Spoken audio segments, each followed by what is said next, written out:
നമസ്കാരം. മാറ്റമില്ലാത്തത് മാറ്റത്തിനു മാത്രമാണെന്ന് പറഞ്ഞത് മാർക്സ് അല്ലേ? അതുകൊണ്ട് തന്നെ CPIM പറയുന്നു, മാറണം, അടിമുടി തന്നെ നമ്മൾ മാറണം. സ്വാഗതം. മലയാളിയുടെ വർത്തമാനകാലത്തിന്റെ വർത്തമാനം കേരള സമ്മിറ്റ്. വീണ്ടും പ്രിയ പ്രേക്ഷകർക്ക് ഒരിക്കൽ കൂടി സ്വാഗതം.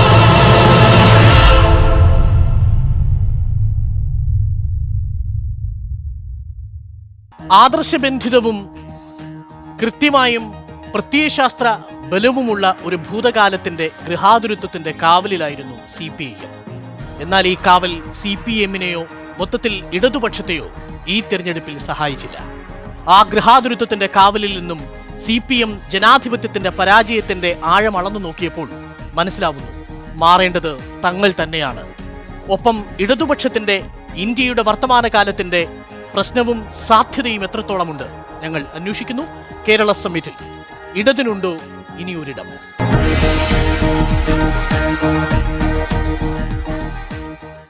NIT അധ്യാപകനും എഴുത്തുകാരനുമായ ഡോക്ടർ സുദീപ് KS, എഴുത്തുകാരനും ഇടതുപക്ഷ ചിന്തകനുമായ പ്രൊഫസർ MM നാരായണൻ, CPIML മുൻ കേന്ദ്ര കമ്മിറ്റി അംഗവും എഴുത്തുകാരനുമായ ശ്രീ MM സോമശേഖരൻ, സുപ്രഭാതം ദിനപത്രം എഡിറ്റർ ശ്രീ A സജീവൻ, ഇടതു ചിന്തകൻ ശ്രീ KC ഉമേഷ് ബാബു എന്നിവർ. ശ്രീ MM നാരായണൻ, ഒടുവിൽ CPM പറയുന്നു, നമ്മളുടെ മുദ്രാവാക്യങ്ങളും പ്രവർത്തന രീതിയും ഒക്കെ തന്നെ മാറേണ്ടതാണ്. തോമസ് ഐസക് പറഞ്ഞ ശ്രദ്ധേയമായൊരു കാര്യം ഒരുപക്ഷെ കേന്ദ്രീകൃത ജനാധിപത്യത്തിന് എതിരായിട്ടുള്ളതാണോ എന്ന് പോലും സംശയിക്കുന്നു. ഒരാൾ പറയുന്നു, മറ്റുള്ളവർ അനുസരിക്കുക. ഈ രീതി മാറേണ്ടതുണ്ട്. പാർട്ടി പുതിയ വിനിമയ സാധ്യതകൾ തേടണം. ഇതൊന്നും കഴിയാതെ പോയതെന്ത് പാർട്ടിക്ക് ഇത്രയും കാലം? അതാണോ തെരഞ്ഞെടുപ്പിലേറ്റ പരാജയത്തിൻ്റെ കാരണവും? മാറണമെന്ന് പറയുന്നത് രണ്ട് തരത്തിലാണ്. ഒന്ന്, വസ്തുനിഷ്ഠ സാഹചര്യത്തിലുണ്ടാവുന്ന മാറ്റം, അതിനനുസരിച്ച് സ്വയം മാറേണ്ടതുണ്ട്. അതോടൊപ്പം തന്നെ സ്വന്തം ദൗർബല്യങ്ങൾ, പരിമിതികൾ, കുറവുകൾ, കുറ്റങ്ങൾ, ഇതൊക്കെ തുടർച്ചയായിട്ട് ആത്മപരിശോധന നടത്തുന്ന ഒരു സംഘടനാപരവും രാഷ്ട്രീയവുമായൊരു പ്രക്രിയ, ഇതൊരു പുതിയ കാര്യമില്ല, തുടർച്ചയായി നടത്തിക്കൊണ്ടിരിക്കുന്ന ഒരു പാർട്ടിയാണ് CPIM. അതിൽ വിജയങ്ങളും പരാജയങ്ങളും ഉണ്ടാവും തീർച്ചയായിട്ടും. ഇപ്പോൾ തോമസ് ഐസക്കിനെ ഉദ്ധരിച്ചുകൊണ്ട് പറഞ്ഞൊരു കാര്യം, ഐസക്ക് പറഞ്ഞതിനെ തെറ്റായി മനസ്സിലാക്കിയതാണോ തെറ്റായിട്ട് വ്യാഖ്യാനിക്കുമെന്ന് എനിക്കറിയില്ല. ഐസക്ക് പറഞ്ഞത് പാർട്ടിയുടെ ഒരു ഘടനയുണ്ട്, പക്ഷെ പാർട്ടിയുടെ ഘടനയ്ക്ക് പുറത്തുള്ള ആളുകളുണ്ട്, അവരുമായിട്ടൊരു ഹൊറിസോണ്ടൽ റിലേഷൻഷിപ്പ്. മറ്റത് പാർട്ടിയുടെ ഘടനയിൽ സ്വാഭാവികമായിട്ടുണ്ടാവുന്ന ഒരു വെർട്ടിക്കൽ ഘടനയാണ്. അതിന് വ്യത്യസ്തമായിട്ട് സാമാന്യ ജനങ്ങളുമായിട്ട് കൂടുതൽ ഡയറക്റ്റായിട്ട് നേരിട്ട് ബന്ധപ്പെടുന്ന ഒരു സമീപനം കുറെ കൂടി ബോധപൂർവം വികസിപ്പിച്ചെടുക്കണം എന്നാണ് പറഞ്ഞത്. അല്ലാതെ പാർട്ടി സംഘടനാരൂപം അഴിച്ചു പണിയണം എന്നർത്ഥത്തിൽ ഐസക്കിൻ്റെ ഒരു പ്രസ്താവനയ്ക്ക് വിവക്ഷയുണ്ടെന്ന് ഞാൻ വിചാരിക്കുന്നില്ല. ശ്രീ ഉമേഷ് ബാബു, നമ്മൾ ഇതിൻ്റെ സൈദ്ധാന്തിക തലം ചർച്ചയുടെ രണ്ടാം ഘട്ടത്തിലും മൂന്നാം ഘട്ടത്തിലുമായി ചർച്ച ചെയ്യാം. ഈ തെരഞ്ഞെടുപ്പിൽ നിന്ന് CPM എന്തു പഠിച്ചു എന്ന് ചോദിച്ചാൽ അതിൻ്റെ പിന്നിലൊരു ആം ആദ്മി പ്രഭാവമുള്ളതായി കാണാൻ സാധിക്കുമോ? പ്രത്യേകിച്ച് തൃശ്ശൂരിൽ ഇന്നലെ EMSന്റെ മാറുന്ന ലോകം സെമിനാറിൽ നടത്തിയ വിവിധ പ്രസംഗങ്ങളുടെ സാരാംശം അതാണോ സൂചിപ്പിക്കുന്നത്? കേന്ദ്ര കമ്മിറ്റി തീരുമാനങ്ങൾ വെബ്സൈറ്റിലൂടെ ജനങ്ങൾക്ക് ലഭ്യമാക്കുന്നു.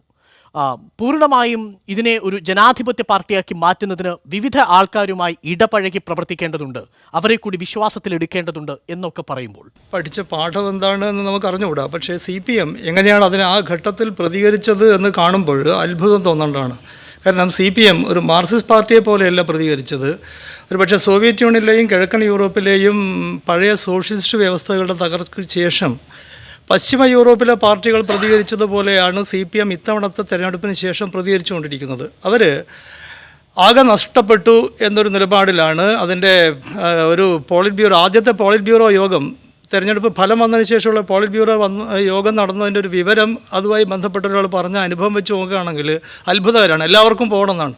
പാർട്ടി സെക്രട്ടറിക്ക് പോകണം, പാർട്ടി പോളിറ്റ് ബ്യൂറോയിൽ മിക്കവാറും രണ്ടാം സ്ഥാനക്കാരനായി കരുതപ്പെട്ട ആൾക്ക് പോകണം, ചില സംസ്ഥാന സെക്രട്ടറിമാർക്കും അവിടുത്തെ മുൻ മുഖ്യമന്ത്രിമാർക്കും പോകണം, അങ്ങനെ എല്ലാവർക്കും പോകണം. ചില ആളുകൾക്ക് MLA സ്ഥാനം രാജിവെക്കണം. അങ്ങനെ ടോട്ടലി ലോസ്റ്റ് ആയിട്ടില്ല, ഞങ്ങൾ പൂർണ്ണമായും തകർന്നു കഴിഞ്ഞു എന്നൊരു നിലപാടിൽ നിന്നുകൊണ്ടാണ് ഈ തെരഞ്ഞെടുപ്പ് ഫലത്തിന് ശേഷം CPM ഇന്ത്യയിൽ പൊതുവിൽ പെരുമാറിക്കൊണ്ടിരിക്കുന്നത്. പരാജയം അവർ ശരിക്കും സ്വീകരിക്കുകയും ഈ പരാജയം ഞങ്ങളുടെ പരാജയമാണ് എന്നൊരു തിരിച്ചറിവ് ഉണ്ടാകാൻ സഹായിക്കുകയാണോ ചെയ്തത്, അതോ ഒരുതരം നിസ്സഹായതയാണോ അതിൽ നിന്ന് വായിച്ചെടുക്കേണ്ടത്? വളരെ പരിഭ്രാന്തിയോട് കൂടിയിട്ടാണ് CPM-ന്റെ നേതൃത്വം ഈ തെരഞ്ഞെടുപ്പ് പരാജയത്തെ നേരിട്ടത് എന്നാണ് ഞാൻ വിചാരിക്കുന്നത്. കാരണം ഏത് കാര്യം എടുത്തു കഴിഞ്ഞാൽ ഇപ്പോൾ കുറേ ദിവസമായിട്ട് ഒരു പോളിറ്റ് ബ്യൂറോ അംഗമായിട്ടുള്ള MLA നിയമസഭയിൽ പോയിട്ടില്ല. നിയമസഭയിൽ പോകാത്തതിനെ കുറിച്ച് CPM-ന്റെ ഔദ്യോഗിക നേതൃത്വം പല വ്യാഖ്യാനങ്ങളും ഉണ്ടാക്കും. പക്ഷേ ഇന്നലെ പത്രക്കാരോട് അദ്ദേഹം പറഞ്ഞ മറുപടിയുണ്ട്, ഇതുവരെ പോയിട്ടില്ല, ഇനി തിങ്കളാഴ്ച പോകുമ്പോൾ എന്ന ചോദ്യത്തിന് അദ്ദേഹം പറഞ്ഞ മറുപടി മറ്റു പല പരിപാടികളൊന്നും ഇല്ലെങ്കിൽ ആലോചിക്കാം എന്നാണ്. അങ്ങനെ പറയുന്ന ഒരാൾ തീർച്ചയായിട്ടും ലോകത്തിന് കൊടുക്കുന്ന ചില സിഗ്നൽ ഉണ്ട്. അതാണ് ഈ ഡെൻമാർക്കിൽ എന്തൊക്കെയോ ചീഞ്ഞിട്ടുണ്ട് എന്നാണ് അതിൻ്റെ അർത്ഥം. വളരെ വ്യക്തമാണ്. നോക്കൂ, ഒരു സോഷ്യൽ ഡെമോക്രാറ്റിക് പാർട്ടി തെരഞ്ഞെടുപ്പിൽ മത്സരിച്ച് പരാജയപ്പെടുമ്പോൾ സംഭവിക്കുന്ന ഒരു പ്രതികരണം പോലെ, ഒരു സ്വാഭാവികമായ പ്രതികരണം പോലെ ആയിത്തീരുന്നുണ്ടോ CPM-ന്റെ ഈ തെരഞ്ഞെടുപ്പിൻ്റെ വിലയിരുത്തൽ? നമ്പർ 1. നമ്പർ 2, ഒരു പാർലമെന്ററി ബഹുവർഗ പാർട്ടിയായി CPM ഇപ്പോൾ സാൽക്കിയിലെ പ്ലീനത്തിന് ശേഷം 1978 ശേഷം മാറിക്കഴിഞ്ഞപ്പോൾ അതിന് ഇന്ത്യയിലെ ലിബറൽ ജനാധിപത്യത്തിൻ്റെ സങ്കീർണതകളെ ഉൾക്കൊണ്ടുകൊണ്ട് മത്സരത്തിൽ വിജയിക്കാൻ കഴിയാതെ പോകുന്നത് എന്തുകൊണ്ടായിരിക്കും? ഒന്ന്, സത്യത്തിൽ CPM ഒരു അത്ഭുതമാകുന്നത് 80-കൾക്ക് ഒക്കെ ശേഷം കിഴക്കൻ യൂറോപ്യൻ രാജ്യങ്ങളും സോവിയറ്റും തകർന്നതിന് ശേഷം CPM എങ്ങനെ ഇത്രയും നാൾ ഇന്ത്യയിൽ പിടിച്ചു എന്നുള്ളതാണ് ഗവേഷണം നടത്തുന്നത്. ഇപ്പോൾ എന്തുകൊണ്ട് തകരുന്നു എന്നുള്ളതിൽ പ്രത്യേകിച്ച് അത്ഭുതമില്ല എന്നുള്ള എൻ്റെ വിശ്വാസം.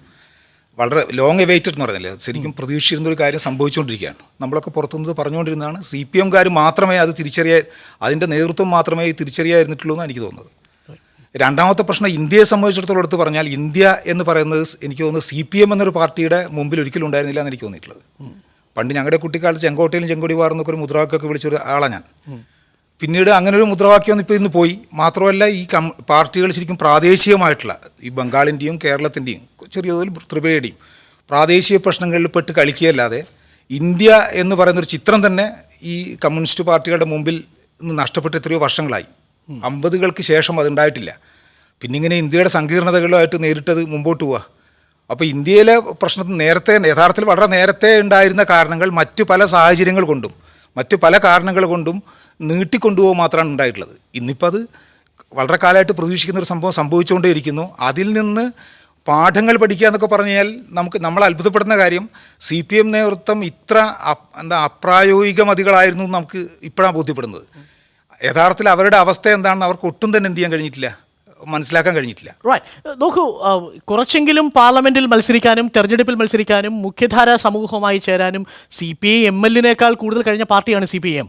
അതുകൊണ്ട് തന്നെ പാർലമെന്റിലേക്ക് അവരുടെ ജനപ്രതിനിധികളെ അയച്ചിട്ടുണ്ട്. ആദ്യത്തെ പ്രതിപക്ഷ നേതാവായി പാർട്ടിയിൽ നിന്ന് തന്നെ ആൾ വന്നിട്ടുണ്ട്, പാർട്ടി ആയിരുന്നിട്ടുണ്ട്, ഇപ്പോഴുമുണ്ട്.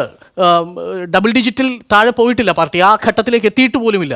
CPMനെ സംബന്ധിച്ചിടത്തോളം എനിക്ക് തോന്നുന്നു, അല്ലെങ്കിൽ താങ്കൾക്ക് തോന്നുന്നില്ലേ, CPM കുറച്ചുകൂടി സ്വീകാര്യത സ്വീകരിച്ചിട്ടില്ലേ ഇന്ത്യൻ ജനസമൂഹത്തിൽ?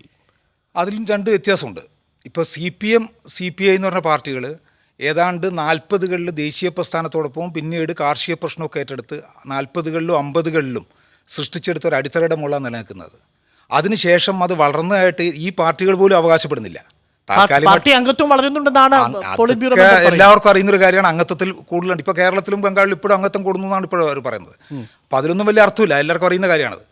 പിന്നെ ചില സമയത്ത് സീറ്റ് കൂടുതൽ കിട്ടിയിട്ടുണ്ട്, സീറ്റ് കുറവും വന്നിട്ടുണ്ട്. പക്ഷേ യഥാർത്ഥത്തിൽ പാർട്ടി മറ്റൊരു പുതിയ പ്രദേശത്തേക്കും പാർട്ടി സ്പ്രെഡ് ചെയ്തിട്ടില്ല.